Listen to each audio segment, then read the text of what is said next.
Parabola. The geometric definition of a parabola is the set of all points in the plane that are equidistant from a fixed point F called the focus and a fixed line called the directrix. Now, if I'm going to draw my parabola, these are my x and y axis. That point is called my vertex and this point is called a focus. Now, it is said that the distance from the vertex to the focus is P. So, this is how my parabola looks like. Now, the distance from the focus hanggang dun sa may isang point within the curve of the parabola is 2p. The same on the other side, the distance from the focus to the other end of my parabola curve is equal to 2p. Now, if I'm going to join these 2 points, that is called your latus rectum. Another, itong kulay red line na to, we call this your directrix. And the distance of directrix hanggang dun sa may vertex is P. Now, from this diagram, you can see that the latus rectum has a distance that is equal to 4P. I suggest do not forget these parts of a parabola and its distances. Wag na wag ninyong kakalimutan ang mga ito. And this is very important in the analytic geometry. And there is a standard form of parabola. Parang dun sa may equation ng circle. Pero as you can see here in the parabola, ang naka-square lang is either x or y. Now, if your parabola is opening upwards or downwards, ang naka-square ay si x. Ulitin natin, kapag yung curve mo opening either upwards or downwards, kung mapapansin nyo doon sa may equation, ang naka-x squared ay ito. Si x ang may raised to 2. Si y wala siyang raised to 2. So, either kapag opening upwards or opening downwards, ang naka-square ay si x. Now, what is this h? What is this k? Doon sa equation ng circle, si h at si k, yun yung center ng circle. But in parabola, h and k is the location of your vertex. Ulitin natin, kapag sa parabola, si h and k, that is the location of your vertex. Now, kung yung parabola mo, it is opening upwards, your equation is this one. Yan. X minus h raised to 2 is equal to 4p times y minus k. Now, kapag naman yung parabola mo opening downwards, your equation is this one, which is equal to x minus h raised to 2, that is equal to negative 4p y minus k. See the difference? Positive si 4p kapag yung curve opening upwards. Negative naman si 4p if the curve is opening downwards. Again, kapag yung curve either up or down ang opening, ang naka-square si x. Next. Kapag naman yung curve mo, it is opening either left or to the right. Kung mapapansin ninyo, your equation, ang naka-squared si y. Look at this one. Ito. For y minus k raised to 2 is equal to negative 4p x minus h. Ito ang equation na gagamitin ninyo if the parabolic curve is opening to your left. Again, kapag yung curve it is opening to the left, this is your standard form. y minus k squared that is equal to negative 4px minus h. Now, kapag naman yung parabolic curve, it is opening to the right as to this diagram. The curve is opening to the right. Your standard form for the equation of the parabola is this one. Y minus k squared is equal to 4p x minus h. Again, positive si 4p kapag yung curve opening to the right. Ulitin natin, kapag yung curve it is opening either to the left or to the right, ang naka-square si y. Negative si 4p kapag yung curve naka-open sa left. Positive naman si 4p kapag yung curve naka-open kay right. Those are the things you have to take note in parabola. Let's continuing sketching the parabola. There are 3 steps in how to sketch the parabola. Let's apply these steps using example problem number 1. Determine the focus and directrix of the parabola with equation x squared is equal to negative 6y. Sketch the graph and indicate the focus, directrix, vertex, and axis of symmetry.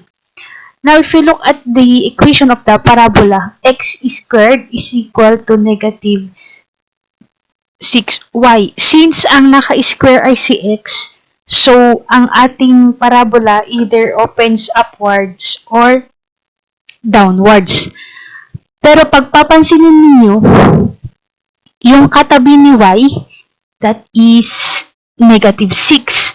So, kung negative 6 yung katabi ni y, negative. So, ibig sabihin, yung parabolic curve ko, it is opening downwards kasi negative yung katabi ni y. Di ba sabi nga natin kanina, kapag ang naka-square ay si x, dalawa ang pagpipilian, either naka-open upwards or downwards.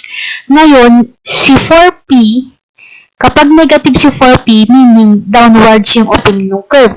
And in this equation of the parabola, ang ating 4p ay si negative 6. Negative.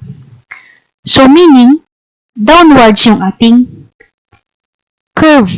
So, dun sa equation ng parabola na x squared is equal to negative 6y, from that, yung ating standard form ay ito, x minus h squared is equal to 4p y minus k.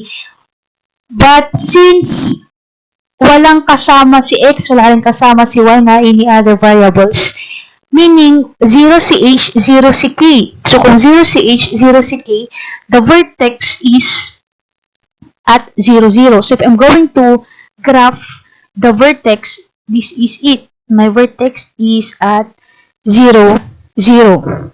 And my 4p, in this case, my 4p is itong negative 6. So from that, I can say 4p is equal to negative 6. Solving now for p is equal to negative 3 halves. Paano ko nakuha si 3 halves? If I'm going to divide 4p by 4 and negative 6 by 4, reducing that, simplifying that, my p now is equal to negative 3 halves. Now, with this value of p, I can now graph my parabolic curve. Again, my vertex is at 0, 0 or point of origin. And my p is negative 3 halves, my 2p is 3. So, kung yan si vertex ko, at eto naman si focus, sabi doon, the distance from the vertex to my focus is equal to p. Introduction natin kanina. So, negative 3 halves is about 1.5. So, ito ngayon si focus ko, yung kulay orange. Then, I'm going to draw my latus rectum passing through my focus. Sabi doon sa introduction natin kanina, the distance from the focus hanggang doon sa may isang end ng latus rectum, the distance is 2p. So, if I'm going to count 3, 1, 2, and 3. So, in that, andyan yung isang end ng latus rectum. Ganon din ang gagawin ko dito sa may left side. Yan. So, yan yung isang point ng latus rectum ko. Now, if I'm going to draw my parabolic curve, it is opening downwards, kaya negative yung 4p natin. Then, my directrix is at a distance from my vertex hanggang sa my directrix natin from our introduction is equal to p. That is 3 halves. Therefore, the equation of my directrix is y is equal to 3 halves. Bakit y? Kung papansinin ninyo, kung ito si vertex ko, the distance from the vertex hanggang dun sa my directrix is p. Nandun siya sa may positive side, kaya y is equal to 3 halves. This is not yet complete. I have to write the coordinates of my focus, that is equal to 0, negative 3 halves, and the coordinates of the ends of my latus rectum, 3, negative 3 halves, and negative 3, negative 3 halves. This is now my answer in extractive problem number 1. Another example.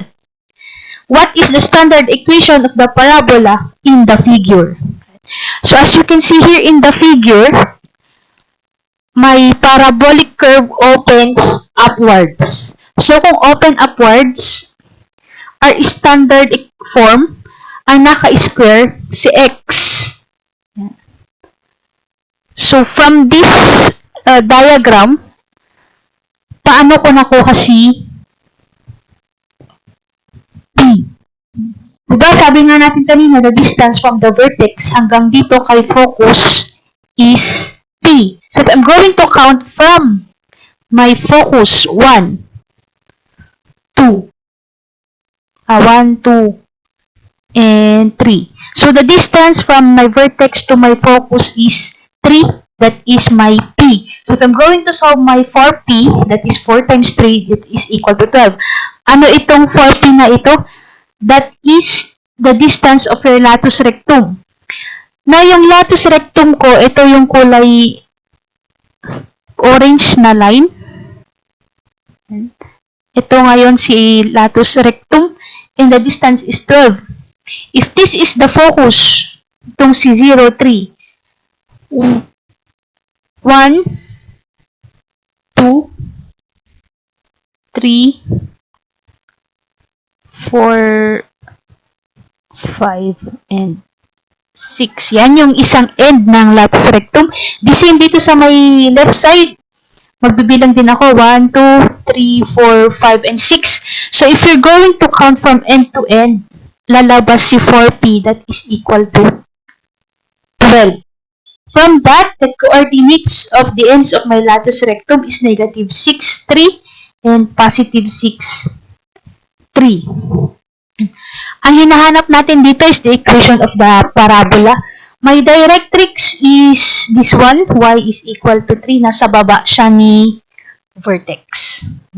So, ito ngayon yung equation ng aking parabola, x minus h squared, that is equal to 4p, y minus k. But ito ulit ang ginamit ko. Again, if your parabola is opening either up or down, ang naka-square po ay si x.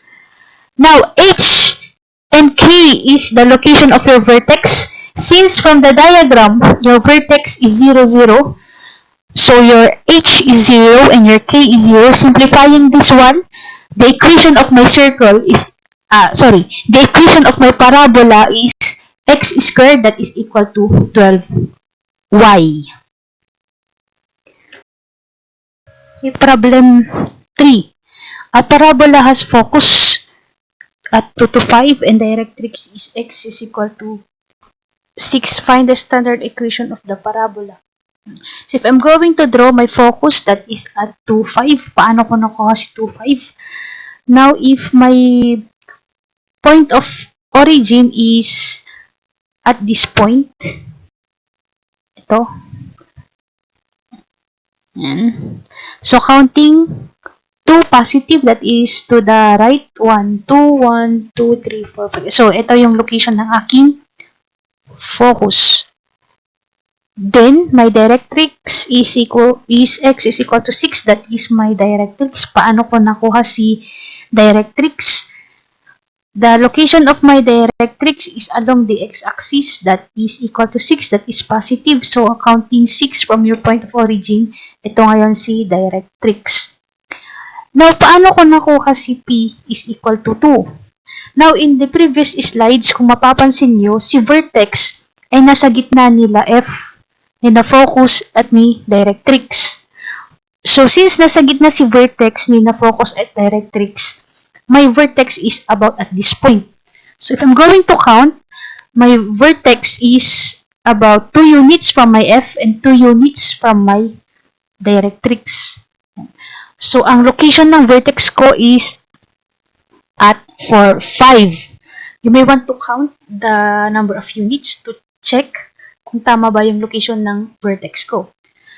Now, upon looking at that, the value now of my P, again, P, that is the distance from the vertex hanggang dun kay focus. Again, si P, that is the distance from my vertex hanggang kay focus. So, if I'm going to count the distances, that is equal to 2. So, 4P now is equal to 8. That is 2 times 4, 8. Ano ngayon ulit si 4P? That is the distance of my latus rectum. So, from the focus hanggang dun sa may isang point nung parabola ko is 2P. 2P is 4. 1, 2, 3, 4. On the other side, that is again the location of the other end of my latus rectum. Now, counting from the graph, the coordinates of the ends of my latus rectum is 2, 9, and 2, 1. So, my curve looks like this. Now, as you can see, my curve opens to the left. So, since the curve opens to the left, and we said a while ago that if the curve opens to the left, my standard equation is this one. Yan. So, y minus k raised to 2 is equal to 4p times x minus h. Now, what is the value of my h and k? Again, that is the vertex for 5, wherein my k is equal to 5 and my h is equal to 4. Now, this is now my equation for the parabola. Y minus 5 raised to 2 is equal to negative 8, x minus 4. Bakit negative 8? Again, if your curve opens to the left, your 4p is negative. Another example. Determine the vertex, focus, directrix, and axis of symmetry of the parabola with the given equation. Y squared minus 5x plus 12y is equal to negative 16. Now, for me to determine the focus, vertex, directrix, and axis of symmetry, I have to perfect the square of this one. So, kung mapapansin nyo, si y squared ay si y ang may squared. So, meaning, my parabolic curve either opens to the left or right. So, again, ito ang standard form ng parabola natin. Kung yung y ang naka-squared, y minus k squared, that is equal to 4px minus h. Again, si y ang naka-square, so ang parabola natin either opens to the left or to the right. Hindi pa natin alam kung left or right ba, kaya inag-assume muna ako na si 4p positive. Mado-double check natin yan mamaya. Now, I have to change this equation into a standard form. So, since si y ang naka-square, I have to perfect the square of y. Now, paano natin kukunin yung perfecting the square? I have to join lahat ng mga may variable na y. So, y squared plus 12y. Yan. Then, I transpose 5x sa kabilang equation. Paano ko ulit nakuha si 36? Perfecting the square. 12 divide it by 2 is 6. 6 raised to 2 is 36. Now, kung ano ang nilagay nyo dito sa left side ng equation, dapat yun din ang ilagay ninyo sa may right side ng equation. Now, factoring y squared plus 12y plus 36. Factoring that out, my answer is y plus 6 squared. Paano ko ulit nakuha si y plus 6 squared? The square root of y squared is y. The square root of 36 is 6 raised that to 2.